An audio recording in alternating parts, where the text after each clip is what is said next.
భార్యతో రెండో పెళ్లి పార్ట్ 11. హాయ్ అండి, అందరికీ నమస్తే. నేను మీ గీత. స్టోరీలోకి వెళ్ళిపోదాం. అలాగే ఒక లైక్ చేసి మన ఛానల్ని జర సబ్స్క్రైబ్ చేసుకోండి, మాకు సపోర్ట్గా ఉంటుంది. ఇద్దరి మధ్య కొన్ని నిమిషాల పాటు నిశ్శబ్దం. ఆ నిశ్శబ్దంలో మాటలతో ప్రమేయం లేని అవగాహన ఇద్దరి మధ్య.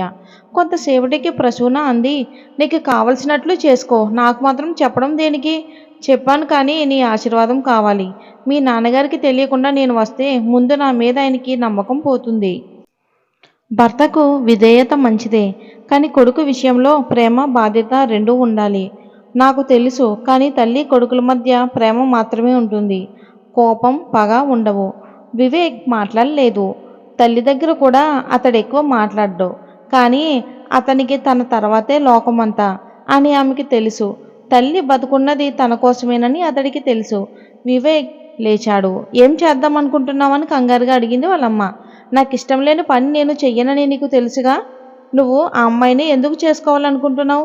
సాహసశీల్లా ఉంది అనా?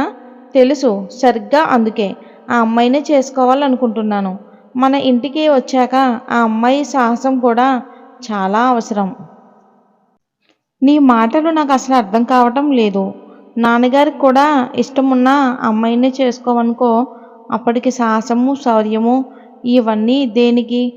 నేను ఈ అమ్మాయినే చేసుకోవాలనుకుంటున్నాను, నీ ఆశీర్వాదంతో వెళ్ళబోయాడు వివేక్. అతడి చెయ్యి పట్టుకుంది ప్రసూన. ఏ రోజు పెళ్లి చేసుకుంటున్నావో చెప్పు, ఎన్ని గంటలకో కూడా చెప్పు, వచ్చి ఆశీర్వదిస్తాను. తల్లి చేతిని ఆప్యాయంగా ముద్దు పెట్టుకున్నాడు. మా అమ్మ చాలా మంచిది అన్నాడు. అతడు తల్లికి థ్యాంక్స్ చెప్పే పద్ధతి అది. హలో, యశోదాని పలకరించింది ఒక అమ్మాయి. ఎరుపులో పసిమి కలిగిన శరీర ఛాయ. జాబ్డ్ హెయిర్, మెక్సీ వంటి మీద నగలు లేవు. యూరోపియన్లా ఉంది. సారీ, నేను మిమ్మల్ని ఎక్కడ చూశానో గుర్తుకు రావడం లేదు. గలగలా నవ్వింది అమ్మాయి. మీరు నన్ను అసలు చూడలేదు. నేను మోడ్రన్ సెయింట్ మేరీస్ కాన్వెంట్లో చదువుతున్నాను. మా జానీ కారులోంచి చూపిస్తే దూరం నుంచి మిమ్మల్ని చూశాను. జానీ నా? అవును, మీ క్లాస్మేట్. యశోద ముఖం చాలా ఎర్రబడింది. నువ్వు అతడి మరో గర్ల్ ఫ్రెండ్వా? ఆ అమ్మాయి నాలుక కరుచుకుంది. నేను జానీ సిస్టర్ని, ఒకే తల్లికి పుట్టినదాన్ని. I'm sorry. ఇట్స్ ఓకే అని అంది అమ్మాయి కోపంగా. ఏం కావాలి అంది మీకు యశోద. నాకేం అక్కర్లేదు. మా మమ్మీ మిమ్మల్ని మీట్ అవ్వాలనుకుంటున్నారు. ఆవిడ బయటికి రారు. ఒకసారి మిమ్మల్ని రమ్మంటున్నారు. ఇది మీ జానీ ఆడుతున్న మరో నాటకమా? రోషంతో ఆ అమ్మాయి కళ్ళల్లో నీళ్లు తిరిగాయి. నాకు తెలిసినంతవరకు జానీ నాటకాలు ఆడడు, మోసం చెయ్యడు. అన్నీ ముక్కుసూటిగా స్పష్టంగా చెప్తాడు. వాడితో తిరిగే ఆడపిల్లలందరూ వాడి పెళ్లి చేసుకోవడాన్ని తెలిసే తిరుగుతున్నారు.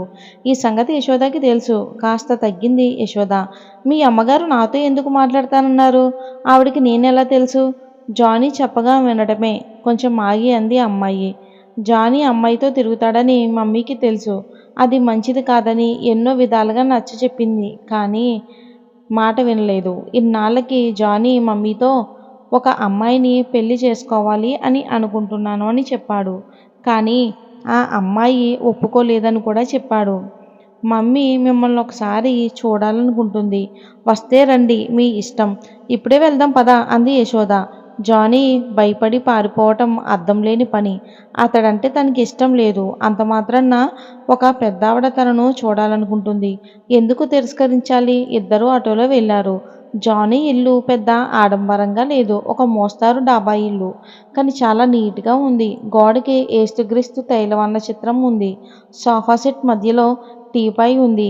ఎవరు అంటూ లోపల నుంచి వచ్చింది ఒక నడువయసు ఆవిడ. గెంజి పెట్టి ఇస్త్రీ చేసిన చీర, వాయిల్ చీర కట్టుకుంది. ఏ అలంకారాలు లేవు. నుదుటి మీద బొట్టు కూడా లేదు. జానీ చెప్పింది ఈ అమ్మాయి గురించే మమ్మీ. నువ్వు చూడాలనుకున్నావని చెప్పాను, వెంటనే వచ్చింది.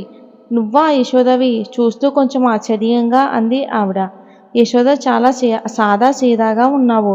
అవునులే, స్టైల్గా విరగబడే ఆడవాళ్ళు ఈ మగవాళ్ళతో కలిసి తిరగడానికే పనికొస్తారు. ప్రేమించేది మాత్రం నీబోటి వాళ్ళనే అని అంది ఆవిడ. ఇబ్బందిగా కూర్చుంది యశోద. ఆవిడంటే గౌరవం కలుగుతుంది యశోదకి.